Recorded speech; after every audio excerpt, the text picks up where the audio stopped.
Estudos científicos comprovam, é durante o sono que aumenta a produção do hormônio do crescimento, chamado GH. Ele serve de estímulo para a secreção de um outro hormônio, o IGF-1, que é o responsável por processos importantes no organismo, como a reunião de proteínas nos ossos e nos músculos e a absorção de nutrientes. Para falar sobre a importância do sono no desenvolvimento psicomotor e de aprendizado da criança, nós convidamos a psicopedagoga Maria Carolina Lolli. Tudo bem? Tudo bem, Elaine? Bom, vamos começar falando então, criança que dorme bem rende mais, né? Com certeza. Então, alguns estudos mais recentes, antigamente a gente acreditava que cada um tinha o seu ritmo próprio para dormir. Então, assim, se para mim 5 horas bastasse, estava tranquilo, né? Se para você 10 horas fosse suficiente para que você acordasse no outro dia e fizesse as suas atividades, estava ótimo. Hoje em dia a gente sabe que não é verdade, justamente pelos picos de secreção de hormônios e de neurotransmissores que também são liberados no momento do sono. Então, para cada faixa etária, é importante certas horas de sono para que aconteça todo o processo de liberação hormonal, para que a criança consiga, então, no outro dia, né, processar todas as suas informações, ter um bom humor. Até a questão do apetite pode ser regulada pela quantidade de hormônio que é secretada durante a noite. Então, por isso que é importante a gente observar essas faixas etárias para delimitar o horário de sono. A gente percebe que a criança às vezes luta contra o sono, né? Tá morrendo de sono, mas tenta se manter acordado, não ir para a cama cedo. Mas você sabe por que isso acontece? Ah, Porque as crianças, quanto menores elas têm medo de que, se elas dormem, se elas adormecem, no outro dia elas não acordam. Então, elas têm medo de perder a mãe, de perder aquilo que ela estava fazendo naquele momento. Então, por isso que a gente, às vezes, percebe que as crianças muito pequenas, que não entendem, né, essa questão de amanhã eu vou acordar, amanhã eu consigo fazer tudo de novo, elas relutam tanto para olha. dormir. Então, desde pequeno, para ajustar a rotina, conversar com a criança, olha, amanhã nós iremos continuar a brincar, amanhã, quando você acordar amanhã, você vai fazer tal coisa, porque daí a criança começa a entender que se ela dormir, ela vai passar um momento desligada e depois ela vai acordar e vai fazer a sua rotina normalmente. Olha que interessante, tá vendo? Isso é uma coisa bem Pois é. diferente.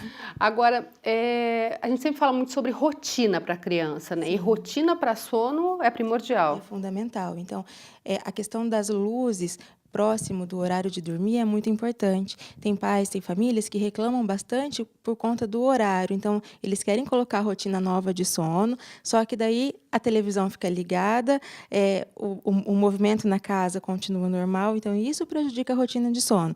O ideal é que, antes do horário apropriado para que o sono aconteça, a gente diminua as luzes pelo menos meia hora. Então, meia hora antes do horário de dormir da criança. É horário, então, de não mais deixar brincar, é horário de tomar o banho, é horário de fazer um chá, se for o caso, sabe? Então, para ajustar a rotina, é meia hora antes do horário que você deseja, né, que a criança durma, diminuir luz, diminuir barulho, acalmar o ambiente. Para aquela criança que não tem ainda uma rotina, por conta de atividades até dos pais, em qualquer idade, dá para se começar a implantar uma rotina ou é muito difícil isso? Não, a rotina ela pode ser implantada desde da criança de 5 até a criança de 90, né? Desde que se tenha se construa hábitos, né? Essa rotina de sono, rituais de sono são importantes. Por exemplo, então os pais chegam em casa, conversam, dão aquela atenção para a criança, às vezes faz tarefa da escola, né? Aí tem o momento de fazer a refeição juntos, depois o momento do banho. Tem aquela família que gosta depois, né, dessas rotinas ainda brincar com a criança. Isso atrapalharia a rotina de sono.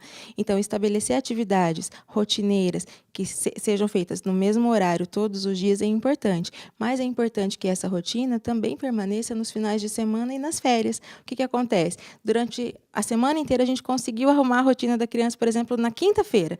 Quando chegou no sábado, a criança vai dormir tarde novamente. Então, eu quebrei aquela rotina que demorou 4 dias para eu conseguir implementar. Então, por isso que manter a rotina, inclusive nos finais de semana, nos feriados e durante o período de férias, é tão importante também. Aquela coisa de contar uma historinha para a criança antes de dormir, é bom ou atrapalha? Não, é bom desde que a gente mantenha esse ritmo de calmaria. Não adianta nada você contar historinha com fantoche e o bicho fazer movimentos bruscos e risadas altas, porque isso vai fazer com que a criança, então, libere hormônios da excitabilidade e não a serotonina, que seria o hormônio que deixaria a criança mais sonolenta. O que faria isso, então, né, que a liberação desse hormônio do sono, seria o fato de contar contar uma história com um tom mais baixo de voz, é uma história mais calma, cujos animais, os personagens da história ali, não façam movimentos bruscos, não falem algo que seja muito engraçado, algo que desperte, né? Tendo isso, claro, a musiquinha mais calma também, e a luz mais calma, tendo isso tranquilo e ajustado na cabecinha da criança, é o fundamental para que se crie a rotina de sono.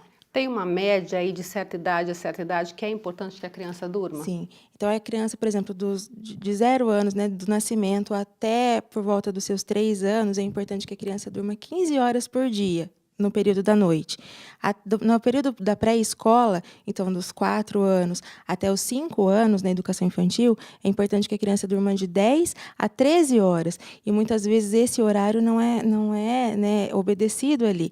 A criança que está no ensino fundamental, por exemplo, então dos 5 anos, 6 anos até os 13 anos, é importante que ela durma de 10 horas até 13 horas. Então, são horários que a gente não imagina, né? Às vezes a gente não consegue ajustar para que a criança consiga dormir todo esse tempo, né? E é muito importante, porque isso depende da concentração, né? A concentração da criança no outro dia, a questão dos movimentos, dos reflexos, a questão do raciocínio lógico, tudo isso é influenciado por uma noite bem dormida. Quando a criança dorme mal, é possível perceber muita irritabilidade, né? Até Sim. nós adultos, às vezes, quando não dormimos, ficamos irritados. Isso é um sinal claro de que vai ter um dia complicado, né? Com certeza, porque a noite de sono ela serve para que o seu cérebro acomode tudo aquilo que aconteceu durante o dia. Então, aquilo que não presta é descartado e aquilo que eu vou utilizar é guardado, armazenado, né? E o sono também serve para o relaxamento muscular. Então, nós só temos relaxamento muscular quando nós partimos na etapa 4 do sono, que é o sono REM, né? O sono mais pesado, aquele sono que nós temos o sonho, né? Quando isso acontece, aí sim nós conseguimos descansar. Uma criança, por exemplo, que não consegue dormir a noite toda, que acorda várias vezes à noite, ela não consegue ter todo o ciclo do sono. E então ela vai ter o rendimento no outro dia prejudicado, por quê? Os músculos do corpinho dela, né, não relaxaram o suficiente. Então, eu tenho diferenças ali, como você disse no começo, na absorção dos nutrientes, principalmente da insulina, né, então da liberação de insulina para o metabolismo de açúcares. Então, tudo isso provoca ali reações no organismo da criança, prejudicando o outro dia. Então, às vezes, essa falta, essa agitação, essa irritabilidade pode ser causada por um desconforto que talvez ela não consiga passar para a pessoa que cuida, né? E assim, se a mãe perceber, o pai ou o cuidador, que a criança esteve no quarto a noite inteira, mas acordou cansada, acordou irritada, é preciso fazer uma avaliação desse sono. Com certeza. Então, existem profissionais do sono, né?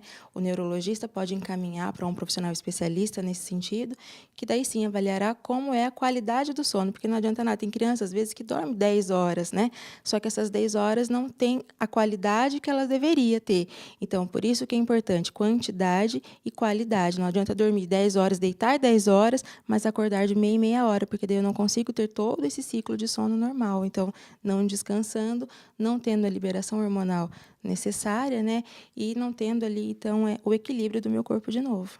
Os adultos, normalmente, quando não conseguem dormir, acabam apelando para medicamentos e algumas outras coisas. Sim. Para a criança, você falou que um chazinho pode ser bom, né? Isso, Um chazinho. coisas que acalmem. Geralmente, coisas quentes antes de dormir, eles provocam, então, a redução da excitabilidade, diferente das coisas geladas, né?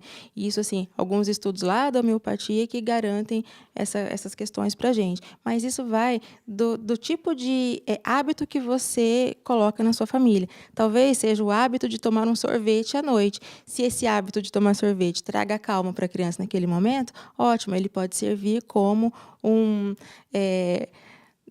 animador para o sono, né?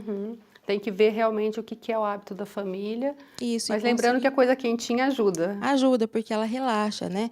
Então, ele acalma os humores, que são os líquidos do corpo, então, nessa linha mais da homeopatia, né? Então, os líquidos quentes, eles têm essa garantia. Então, às vezes, na medicina chinesa, né, nessas questões de medicinas mais alternativas, eles recomendam que depois das 6 horas não se consuma nada gelado também, porque o gelado acelera o metabolismo, já o quente diminui um pouco. Então, eles acreditam nessas coisas e a gente também, pela prática, né, a gente sabe que isso ajuda também.